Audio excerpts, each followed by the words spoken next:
इस मशीन में जितने भी अननेसेसरी केबल्स लगे थे जो इसके बाद अभी यूज़ होने वाले नहीं हैं, ये सारे केबल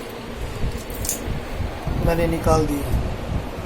अब जो काम की चीज़ें हैं वो केवल इतने केबल्स हैं, ये जो नीचे रखी हुई हैं, पावर सप्लाई, HVT, ये सारे कनेक्शंस के, और कोई भी एक्स्ट्रा ये सारे चीज़ें रहती हैं जो आपका, मैंने कौन कौन से केबल निकाल दिए। पहला तो शॉर्टर का केबल सारा निकाल दिया, उसके बाद फ्रंट साइड में जो इसमें मोटर लगता है एक, मैंने वो भी कनेक्शन निकाल दिया है। इसके बाद इसमें और जैसे कहते हैं अपना कुछ फैक्स बोर्ड के लिए जो केबल्स रहते हैं, फैक्स बोर्ड का केबल रहता है, वो भी मैंने निकाल दिया। क्योंकि अभी जो ये मशीन रेडी कर रहा हूँ, ये मशीन सिर्फ प्रिंटिंग और ज़ेरॉक्स के लिए मैं बना रहा हूँ, तो काम करते समय आदमी को प्रॉब्लम ना हो। ज़्यादा अननेसेसरी चीज़ें मुझे बिल्कुल पसंद है, इसलिए ये सारी चीज़ें मैंने निकाल दिया है। अब बेसिकली आपका डिस्प्ले का इसमें जो स्कैनर बोर्ड है वो अलग से उसमें ही है। अब इसको क्लीन करना है और उसके बाद जो भी अभी इसका 2 साइड यूनिट भी निकालना है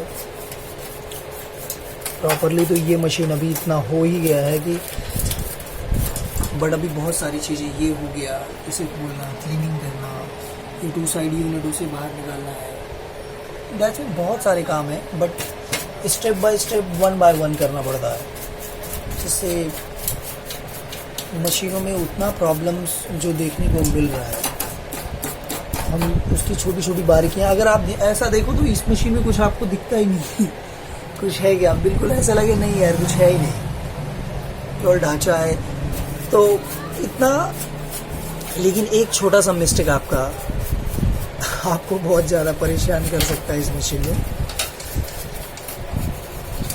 दिखती जो चीज़ें छोटी हैं वो बहुत ही बारीकियां गलती उसमें निकलती हैं, और वो गलतियां इतना ज़रूरी रहती हैं कि अगर उन्हें क्लियर ना किया जाए तो वाकई बहुत बड़ी समस्या पैदा कर देती हैं। अभी ये वायर सारे विदाउट चेकिंग किए मैं लगा दूँ, कहीं बाद में मुझे इंस्टॉलेशन के टाइम प्रॉब्लम होने लगे, तो ये सारी चीज़ें बहुत ही इम्पोर्टेंट है कि क्या करना है।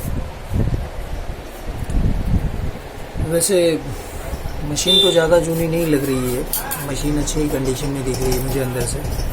छोटे मोटे जो प्लास्टिक यूनिट ऐसा रहता है कि ज़्यादा टाइम तक उसे रखो तो वो हीट के कारण या कई सारे रीजंस रहते हैं उससे ख़राब हो जाता है। बट मेटल बॉडी इसका और वायरिंग वाकई ज़बरदस्त है।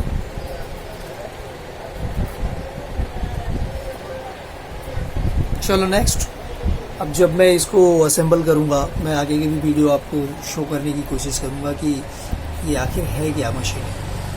एज द कंसेप्ट जो आप इसमें देख रहे हैं, हर यूनिट ज़ेरॉक्स मशीन में आप अलग अलग सेक्शंस को बांटा गया है। Scanner unit, heater unit, pickup unit, feeder unit, processing unit, registration unit, ये सारी चीज़ें हर मशीन में रहती हैं, चाहे वो कैनन का है, क्योसेरा, रिको, शार्प, कैंट। उसके बाद वर्क सेंटर जो प्रोसेसिंग, अभी यहाँ इंडिया में ज़्यादातर उसी की मशीनें चल रही हैं, पैनासोनिक हैं।